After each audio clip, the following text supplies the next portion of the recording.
Today I'm talking about what to plant now for the harvest in the fall. And who's planting a garden right now? Who's planting their vegetables or who's hoping that the fruit stands are all planting their vegetables so they can stop by or farmers market folks, because it's just so great when it comes right out of the ground that's close to you. I think it's wonderful. We have 3 different types of tomatoes going and some beans to plant, and 2 different types of cucumbers and 2 different types of zucchini and boysenberry strawberries, all of our fruit trees. So potatoes, Rich planted potatoes, so that's fabulous. So it's so much fun. It's just like the earth giving back to you, And but I really want to thank each and every one of you for being here today. I just feel so blessed, because I really want to be clear about something. I'm not thanking you just for me, although the fact that you're here really allows me to live my purpose and my passion, and I do thank you for that. But more so, I thank you for you, and that's because your presence here today says that your spiritual growth and your ongoing spiritual focus and devotion are important to you. I mean, this is a commitment to, on a beautiful Sunday morning when you could be out planting your garden or doing just so many things, to come here to nurture your spiritual growth. That is amazing. And I thank you for the world as well, because what we're doing here is making a difference, is changing the world one thought at a time. I truly believe that. I've been thinking a lot lately about how our energies around the planet are speeding up, as Eckhart Tolle was talking about. Our humankind's evolutionary jump in consciousness. And I truly feel like we're almost on a bullet train for this. And, how we can either plant seeds or seed thoughts that play a part in hastening that jump, or we can plant seed thoughts that prolong the chaos before the brilliance. And that quote was taken from the I Ching. It's before the beginning of great brilliance, there must be chaos. And you've heard of that. You've heard of the chaos theory. Things have to fall apart before they can be built back up. So when we see evidence of that in the world, we know that it's part of the divine order. I mean, this is how things are happening. It's like, okay, we can accept this kind of falling apart because a new regime, a new beginning, a new way of life is happening. Perhaps, in Syria or Iran or North Korea. You see a lot of these things. And we can know that. We can know that something good is coming from what appears to be chaos. So your being here today says that you really do want to play a part in hastening that jump in a positive way. And so all month we're going to be exploring the seeds that we can plant now that will support the evolutionary harvest of good. So, are we up for that? We want to be spiritual gardeners, right? Cultivators. So we celebrated May Day a few days ago, a day which is associated with more, because I kind of look these things up when I'm doing my talk. I go, okay, what does the world have to say about May Day? And there's more celebrations and recognitions across our globe than any other day on May Day, and I had no clue. Huh? More than Christmas. Yeah, because it's the welcoming of spring. It's the welcoming of the time of creation, of the beginning of Renewal. Yeah, renewal, exactly. So our focus this day, and actually the entire month of May, will be one associated with May Day, and that's not the SOS part of it, the call for help, but rather the idea that this day, and for us the month, is to honor and celebrate the season of spring, the renewal and aliveness and the time to plant seeds so that our harvest in the fall can be rich and full. So we're laying the groundwork today for the entire month to ensure that we're all on the same page, first by looking at the seeds that we're planting today. And of course, these seeds are the ones that we're planting in our consciousness. So why is it so important that we only plant those seeds that we desire to see harvested? Well, let me illustrate with a story, of course. And forgive me if I've told this before. I asked Rich, I go, do you remember me telling you this? Because I get a whole lot of stories and I read them. I go, oh, that would be good. And I save them, but then I wonder if I've shared them before. But this is about a man who walks into a restaurant with an ostrich behind him. And he sits down and the waitress comes over and takes his order. And the man says, I'll have a hamburger, fries, and a Coke. And she turns to the ostrich, and she says, "What would you have?" And she says, "I'll have the same," says the ostrich. And a short time later, the waitress returns with the order. "That'll be $12.40, please." And the man reaches into his pocket without even looking and takes out the exact change, puts it down. And so the next day, the man and the ostrich come in again. The man says, "I'll have a grilled cheese sandwich, potato salad, and a Coke." And the ostrich says, "I'll have the same." The order comes to $11.20. And again, the man reaches into his pocket and pulls out the exact change, puts it down.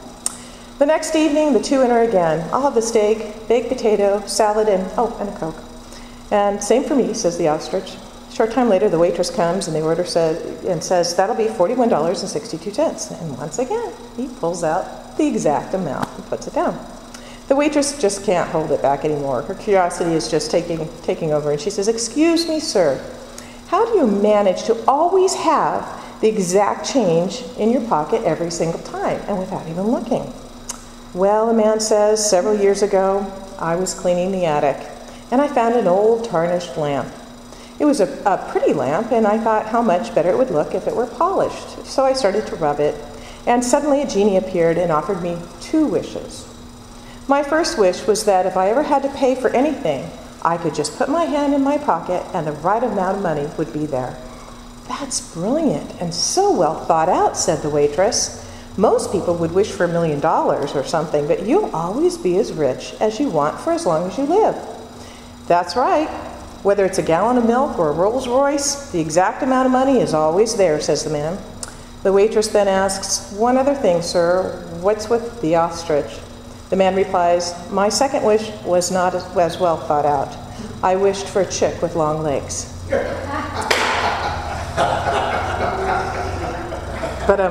Okay, so it really puts a new meaning to you. Be careful what you wish for, doesn't it? But joking aside, our intentions really are very powerful. So let's make sure that our intentions, the ones that we choose to have, are pure. I love the words from Dr. Ernest Holmes in Science of Mind, page 39. "The gardener goes forth in faith to sow his seeds. He has learned that as he sows, so shall he reap, and that the law works for all alike. The law creates infallibly and impersonally all of the time." And those are 2 words that we really throw around a lot in metaphysics. You've heard them a lot, I'm sure. It's infallible, it's impersonal. So I'm going to unwrap them just a little bit. Let's talk about infallibility. Whatever seeds are planted, that is what is grown. Isn't that the truth? You're not going to go out and plant corn seeds and expect tomatoes or green beans. You're going to get corn if you plant corn. The seeds we plant are our thoughts, fueled by our beliefs. And I'm going to expand a little bit, beliefs and emotions and feelings all together. That is what fuels what grows. And make no mistake, the law is infallibly working through us every day, whether we're conscious or unconscious about it, whether we understand the workings of it or not, whether we believe it or not. And just as you were saying, the young lady says, "Oh, I don't believe that stuff works." Guess what? The law says yes, the law is working in supporting her belief that it does not work. And that was such an amazing aha for me when I realized that. I thought, well, why wouldn't she want to use it in a way that made it work then? But that's the aha she'll have to come to it if she decides to or not. But it's always working. And so let me share with you what some of humankind's spiritual thinkers have said about this concept. Henry David Thoreau said, "The universe constantly and obediently answers to our conceptions." The Buddha gave us a poetic yet completely logical explanation of the infallible workings of the law. The thought manifests as the word. The word manifests as the deed. The deed develops into habit. The habit hardens into character. So watch the thought and its way with care, and let it spring from love born out of concern for all beings, as the shadow follows the body. As we think, so we become. In Proverbs 23:7, we read, "For as he thinketh in his heart, so is he." But see how they pull together, as he thinketh in his heart, so is he. Paramahansa Yogananda, founder of Self-Realization Fellowship, said, As water by cooling and condensation becomes ice, so thought by condensation assumes physical form. Everything in the universe is thought in material form. Everything in the universe is thought in material form. So whatever you see out there was once a thought first, was once an idea. On The Science of Mind, page 29, Holmes says, to learn how to think is to learn how to live, because our thoughts go into a medium which is infinite in its ability to do and to be. And Abraham, and this is from a workshop that was done in San Antonio, he was quoted saying, there is no condition that you cannot modify into something more, any more than there is any painting that you cannot paint and not like and just paint over it again.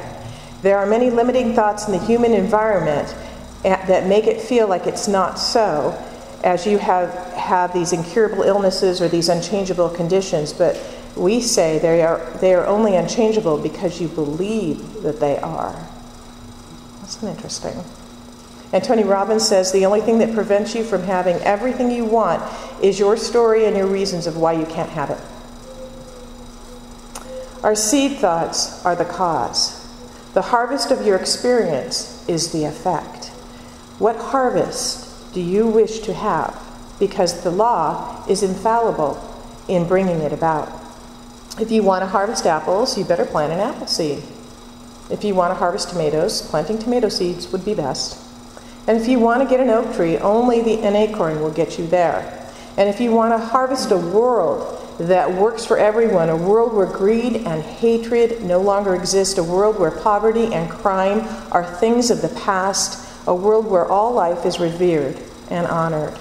If we want to harvest that world, then today is the day to plant the seed thoughts of love, of harmony and plenty, and consistently over and over and over again. We need to keep planting the love and the harmony over again. There's a story about Dr. Ernest Holmes teaching a Sunday school class one Sunday. Now imagine, this is this great lecture and he's in teaching children. And he says, he was teaching about the law and used the illustration of a hen who's sitting on her eggs. He told the children that it takes 21 days to hatch little chicks. That was the law, and it worked that way every time. It was infallible, although he didn't use that word with the children, I'm sure. If the hen obeyed the law and kept her fertile eggs warm for the proper length of time, chickens would hatch. He said you could see the law at work under the old hen's feather any time you were so minded. And then he told the children, remember, when you have a good idea, stay with it until it hatches. Stay with it until the infallible law brings it into beingness, which it will every single time. Mary Manning Morrissey said, sometimes the turn of the dial is quick, and sometimes it's not, but it's always for sure. Have you ever had that where you've had an instant demonstration, just like that? And other times you've had to stay with it. You've had to treat, you've had to continue to stay with it and know that your good was there before, but it took a little time. So I've had both instances where it's happened like that, and sometimes, the dial hasn't turned as quickly. This is really true for everyone, I think, and that's the impersonal part of it all. So let's look at impersonal. The law of electricity, as we see here, via the light switch works for everyone, whether they're a saint or a sinner, doesn't it? It doesn't matter who you are. When you turn it on, it's going to work. It doesn't go, well, should we provide light for this person and not that one? It doesn't do that, because you don't have to be knowledgeable about how it works, and you don't have to be awake or asleep. If you turn it on, you're going to have light, if it's connected, of course. The law of electricity always works, because the law of mathematics, 2 + 2 will always equal 4, no matter who's doing the math. Holmes says the law is no respecter of persons. There's no judgment there. It works the same. It rains on the just and the unjust, as it says in the Bible. It really is a lot easier to plant constructive seeds than it is to plant destructive ones. So you may be thinking that constant vigilance over your thinking is a lot of work, isn't it? I mean, when you think about it, okay, I have to stay positive, I have to keep my mind, I'm not going to let the tendency of my thoughts go into negative thinking, I'm going to stay on knowing that my good is right here and it's right there. And it can be simply exhausting. But It does take, I'm not going to lie, it does take self-awareness. It takes a little bit of discipline to stay there where you know that the right and perfect job is right there for you. It takes a little discipline to know that. But it's actually less work to plant seeds that are in harmony with the divine goodness than otherwise. Dr. Holmes says it takes less energy to live constructively than it does to live destructively. It takes no energy to have faith, while fear devastates our energy. It takes no energy to love, but it is hate that is destructive.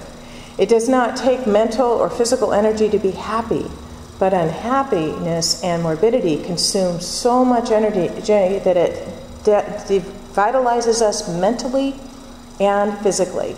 It does not take a mental or physical energy to build up hope. It is despair that blocks us.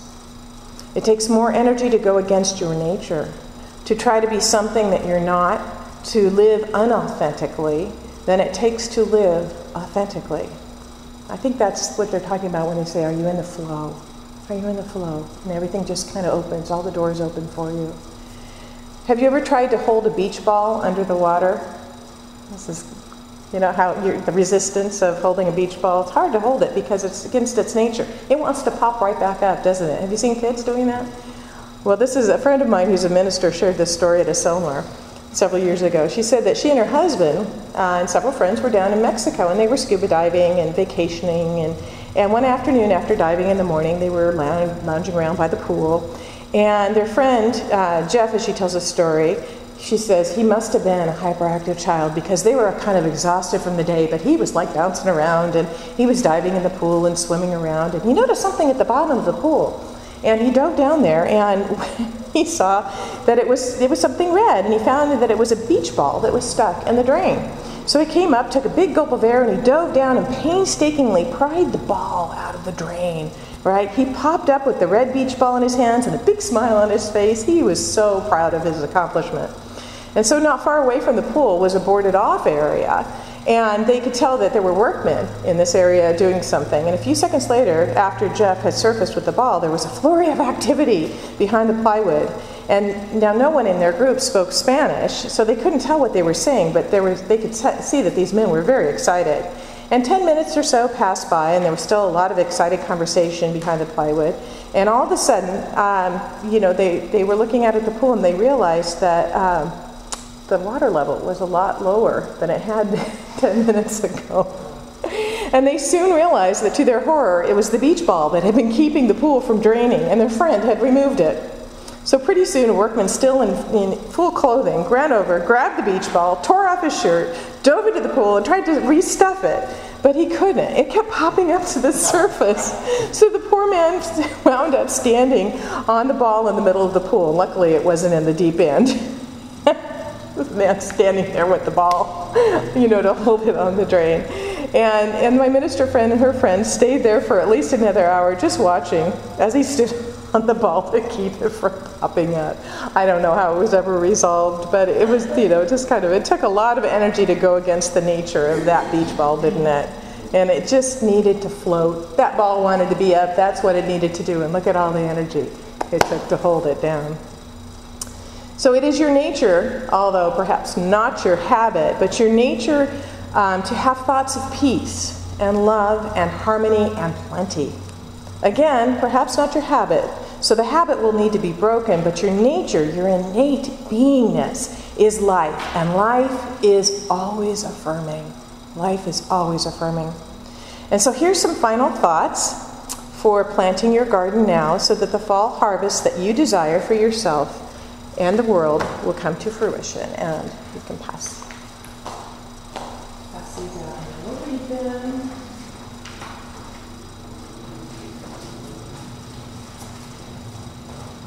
These are just so you can keep them with you. So, first, plant 3 rows of peas: peace of mind, peace of heart, peace of soul. Next, plant 4 rows of squash: squash gossip, squash indifference, squash complaining, squash negativity. Third, plant 4 rows of lettuce. Let us be faithful. Let us be kind. Let us be patient. Let us really love one another. And remember, there can be no real garden without turnips. Turn up for service, turn up to help one another, and turn up for life. And to conclude our garden, we must have time. Time to play, time for rest, time for spiritual growth, and time for God. When you water your garden freely with patience and cultivate it amply with love, then the harvest will be so great and overflowing that most of it will have to be given away. Have you ever heard of the, don't leave your windows down when people are growing zucchini, because you'll have your car filled with zucchini? We want to have that kind of a garden. We want to have so much that it's overflowing that we look for opportunities to give it away. Here, you need some zucchini. Here, you need some love. You need some compassion. You need this in abundance. You need some peace. So we want to grow this so that we have so much in our consciousness that it's just natural to want to share it. So it's true. It truly is true that what you sow, you will reap. And so it is.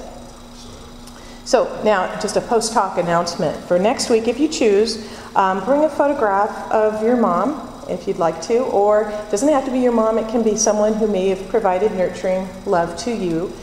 Just someone, we're celebrating the sacred feminism of Mother's Day in kind of our traditional sense, the way we do it here. So if you'd like to do that, we'll do that. So, let me see.